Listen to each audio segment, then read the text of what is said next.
So this time it's going to be more of a conversational video. I thought I'd share some of the wisdom, some of the really life-changing things that I learned in therapy, working on myself, as well as working with other people. I would say the first thing that I learned is that setting goals is not optional, especially in today's day and age. Like a good friend of mine says that without writing something in your calendar, it's probably not gonna happen. If you don't have very clear, well-articulated goals, then your time, will just be taken from you, either in some mundane everyday things or by work or by other people. Not only on, productivity level, but even on existential and psychological level as well, because goals, they order our life, our time, and our perception and psyche and identity.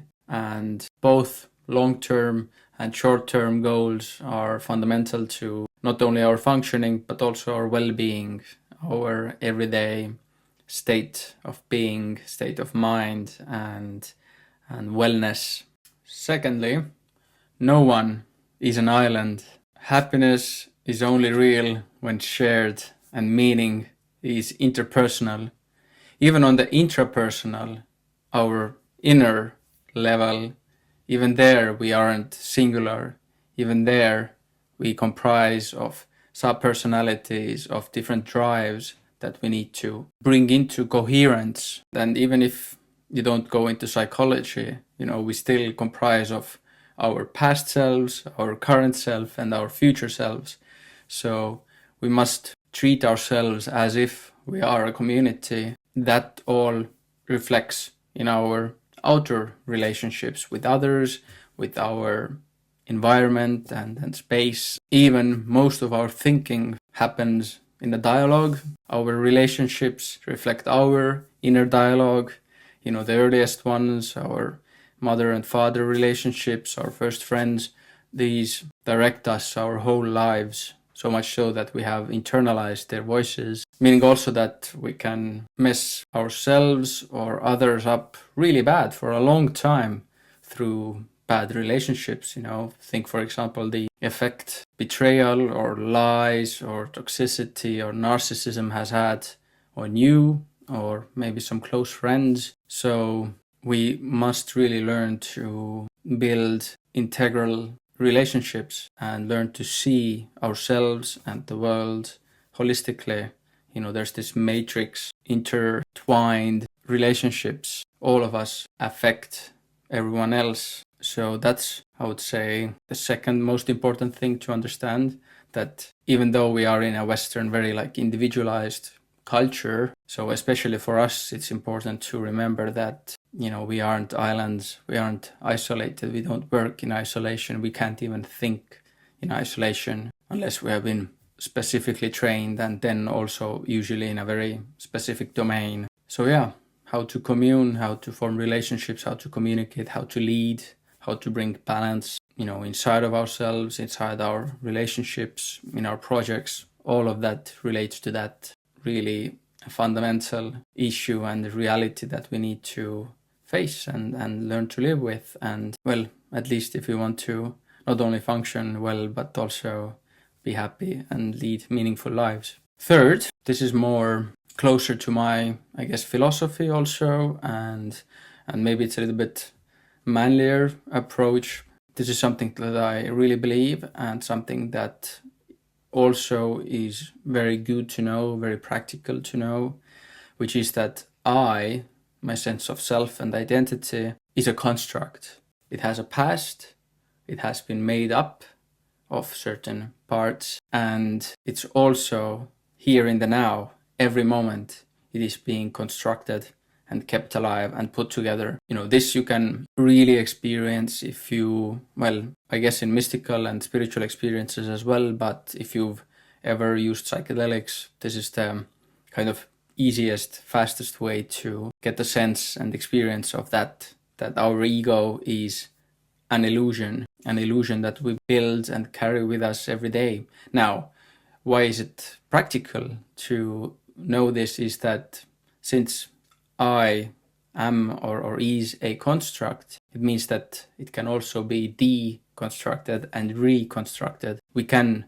take ourselves apart, see where these parts come from, where have we obtained these identities and beliefs, personal traits and behaviors and thinking patterns and all of that. Choose out what really reflects us or our needs in this moment in our lives, in this period, and separate it from what really doesn't serve us anymore. So that's a big part of what psychotherapy is about. That's a big part of what spirituality is about, and transpersonal psychology. So this is something that I really believe in and want to help others with. Under that constructionism, let's say psychological constructionism or constructivism, it also means that I am a mix of interests, parts, sub-personalities, drives or spirits, however you want to view them, archetypes, however deep you want to go, which then can be aligned, made to cohere and ordered. And I would say, through my practice, through my psychotherapy practice, I'd say that you can even, to a degree, reason with them. There's a certain technique that we use where we can speak to the different sub-personalities within us, and there are tens and hundreds and probably thousands if you really want to go deep into it. You don't have to. That's not necessary unless you're really interested in that. But it is one of the most valuable work that we can do. Get those 10, 20 parts really aligned, really serving your current needs and purpose, and not to sabotage or work against you. Another point under this constructivism is that egoic psychological deconstruction will be painful.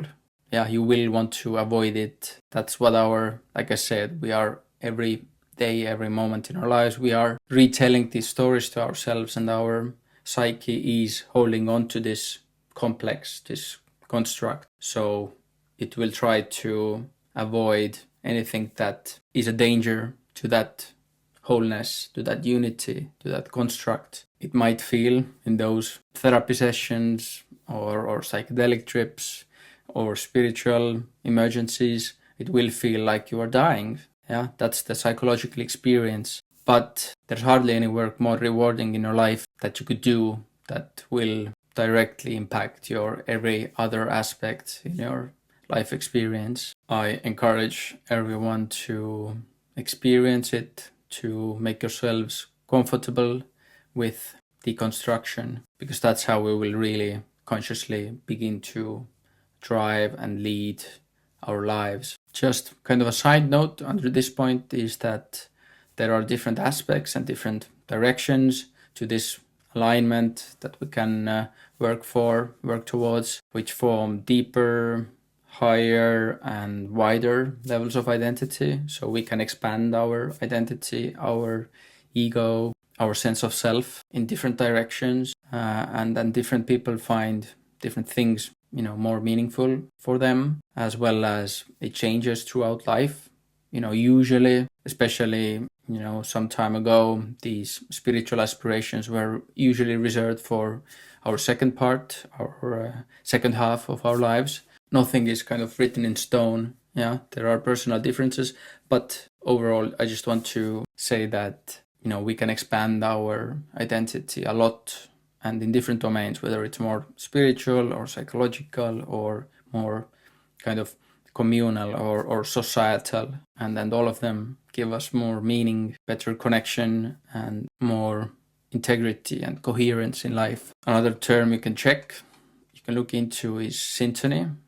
Alexander Laszlo uses it in a psychological and ecological sense, which is really helpful going into coherence. So I would say these were three the most important kind of concepts in psychology, and then transpersonal psychology, neurology as well. But then in terms of a skill, besides learning to and deconstruct ourselves, the most important skill we can develop through psychotherapy and in our lives, I would say, is listening. You could argue maybe like expression is more important, but I would say that even for expression, we need listening before we can express. We need to be able to listen to ourselves, really, to separate out what are really our feelings and thoughts and intuitions.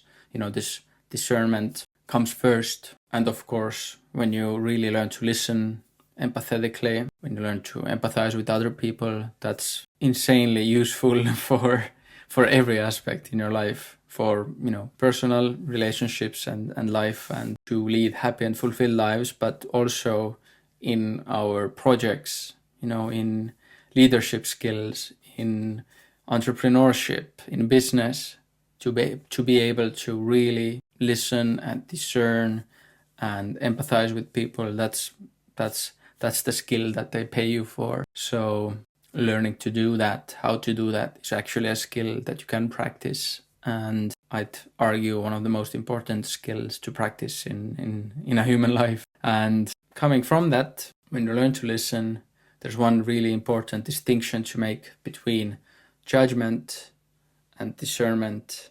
And these two, they are worlds apart. Moving from judgment to discernment, I would say, is the essence of psychospiritual development, the fruit of different practices, for example, prayer or meditation. The difference similar to the difference between sympathy and empathy, or empathy and advanced empathy, which I might explain further in the coming videos. These are some of the points, some of the wisdom nuggets that I learned, and I'd happily dive deeper into them, but I thought I would give you a kind of an overview, a quick taste of experience through therapy and what I've learned and what I've helped others also learn, discover, train, practice. So see you in the next one.